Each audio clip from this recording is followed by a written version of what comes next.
Kay gipalangga man ninyo ang manok, palanggaon po ninyo ang inyong asawa.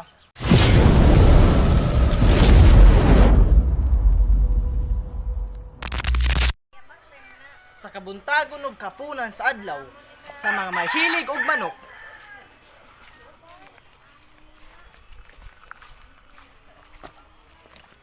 mas palangga pa nila ang manok kaysa sa ilang asawa.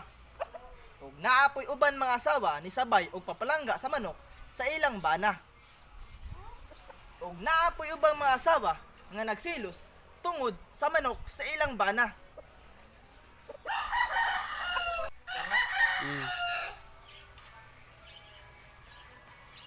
Nganong mga kigmangilang asawa kay mas unahon pa nila ang pagham sang manok kaysa sa ilang asawa.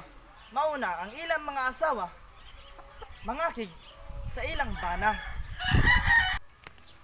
Mauna sa mga mahilig og manok or sa bungiro, kay gipalangga man ninyo ang manok, palanggaon po ninyo ang inyong asawa.